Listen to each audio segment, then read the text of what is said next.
Hello everyone, welcome to this session. In the last session we have learned about the F1 score. So now let's introduce to you a general concept, which is F beta score. So we have the precision over here and recall over here.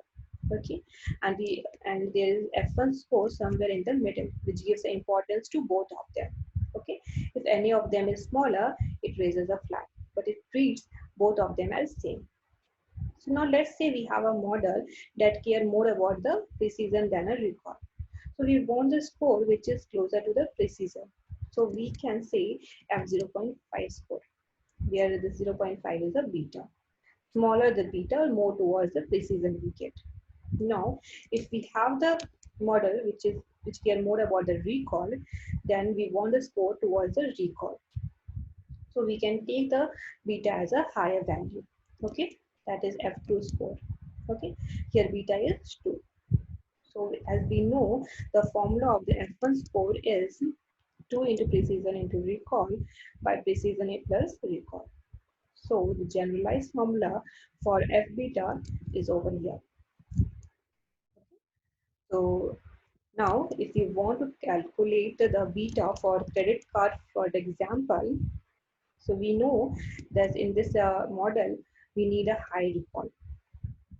That means we want to catch all the fraud transaction, and it is okay if by mistake some good transaction are treated as a fraud. So we can think of taking the beta as 10, but that would be sacrificing the precision too much. And we will be sending our customer too many notification about their transaction without being fraud, and they would be getting annoyed. So we can move the beta to the 2, that is F2 score. But that would also miss too many fraud transactions, and we don't want to miss so many fraud transactions. So we can think of taking the beta as 5. Okay. So finding the good value of beta requires a lot of infusion of your data and a lot of experiment. Okay. Now we will learn about another technique to evaluate the model, that is receiver operating characteristic, or you can say ROC curve.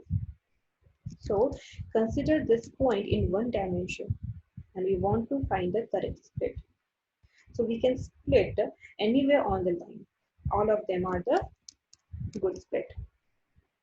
Can we call it as a good split? Now consider, now take the another data. Okay, so we see that it is separable over here, and it is split perfectly, and we call as a perfect split. Okay, and finally we have the data over here which is random, and wherever you put the boundary you will find half blue and half red. So we call this as a bad or a random split. Okay. So if we want to come up with a matrix that gives a high value to the perfect split, medium to the good split, and low to the random split, that's where the ROC curve will help us. Okay, so now let's take a good data, and we will cut the data over here.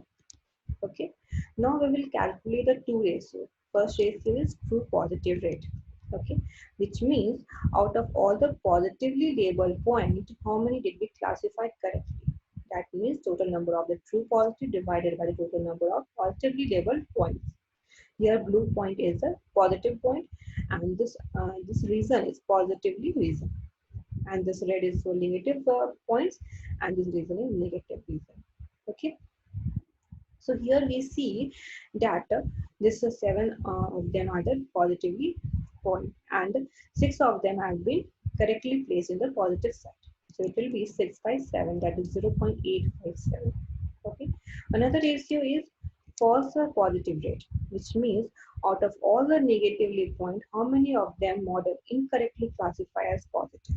Okay. This red point, all 7 point is the negative point, and 2 of them have been incorrectly placed in the positive side. So it will be 2 by 7, that is 0.86, 0.286. Okay. Now let's split, we will remember this two ratio. Okay. So that we can draw the ROC curve. Now let's move the boundary around and calculate the same pair of ratio. And let's split here. Okay. So what is the true positive rate here? Your model thinks that it is all positive. This is the positive reason. Okay, so the true positive rate for this will be 7 by 7, because this all are 7 out of all the 7 positive point, all of them have been placed in the positive side. That is 7 by 7. It will be true positive rate. Okay. Now for the true false positive rate. Okay, so out of all false positive rate, it will be false positive by all negative points. Okay, okay, all the negative points are incorrectly placed in the positive side, so the ratio will be 1 by 1 again. 7 by 7, that is equal to 1. So again you will remember this 2 point. Okay, now let's take the boundary to the other extreme, this side. Okay, now again we will calculate the 2 ratio. Here the model thinks that this is a negative reason and this is the positive reason. So all the positive point has been placed in the negative reason. So true positive is 0. So the true positive rate will be 0 by 7. That is 0. Okay. And false positive rate, that means false positive. None of the negative point is placed in the positive reason, so it will be 0 by 7. Again, so the point will be 0, 0. Okay, again we will remember this point. No matter how the data looks up, the two extremes will always be 1, 1 and 0, 0. Okay. Now we can undo the every possible split and record the number. So here we have few of them. Okay, we have recorded here. Okay. Now when we plot this point in a plane, okay, for this good split, we get a curve here. Okay. So area under this curve is we get around 0.8. That is not accurate, but this is around this number. Okay. Now we will do this same for the perfect split also. Okay. Again, we will calculate the value, this 2 ratio for every possible split. Okay. Again, we will draw the RSC curve, and RSC curve will be this square. And area under this will be 1. Okay. So this is the ROC curve for the perfect split. Now we'll do for the random split also. Here is the ratio of the two ratios. They have calculated for each split. Okay, and each pair of the number will be very close to each other, and the curve will be very close to just a diagonal. So this model is a this area under this is a 0.5. Okay.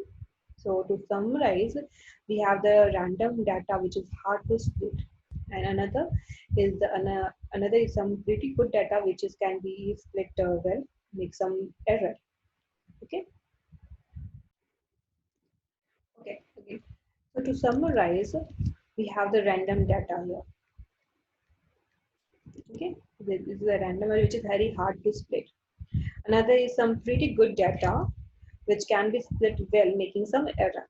Okay, and some perfectly divided data we can split with no error.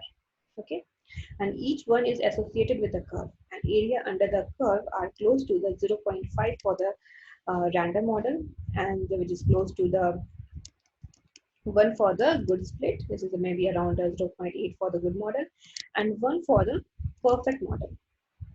Okay, so okay. So here what we conclude, closer the area under the ROC curve is 1, the better the model is.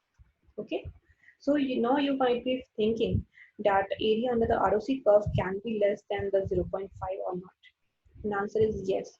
The model, how the model will look, how the model will like this, most of the positive point will be in the negative reason and most negative point will be in the positive reason.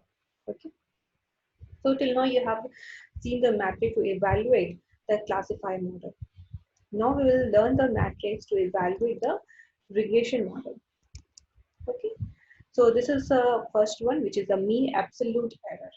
So in this example, we have the point here, and we have drawn the line that fits the data. Now we want to check how bad the line is by calculating the mean absolute error. That can be calculated just by adding the distance from the point to the line. Okay.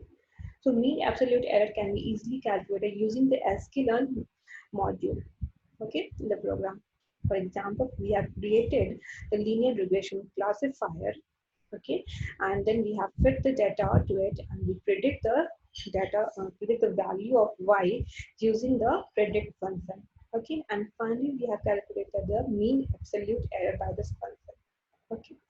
So mean absolute error has some problem, which is absolute value function is not differentiable, and it is maybe not good if we want to use methods such as gradient descent. Okay, to solve this problem, we will use the more common matrix, that is the mean squared error. Okay, for this matrix, we will add the square or the distance between the point and the line. And it is also easy to calculate using the sklearn module. Okay. So now we will learn the very common regression method, that is a R2 score. This is the R2 score. So R2 score is based on comparing our model to the simplest possible model. So let's think what will be the simplest possible way to split the data. The simple way will be to take the average of all the value and draw the horizontal line through them and calculate the mean squared error for this model. Okay, getting the average value, and we are calculating the mean squared error for this model. Okay, so we will hope that the mean squared error for the simple model is larger than the error for the linear regression model. It's the linear regression model. Okay, here also we are calculating the mean squared error. Now question is how large it will be. This mean squared error for the simple model. Okay, so well, we will divide this two error, the error for the simple model and error also for the linear regression model. Okay, and we will divide this to mean error, mean absolute error for two model, the simple model and the regression model, and we'll subtract with the one, and which is called as a R2 score.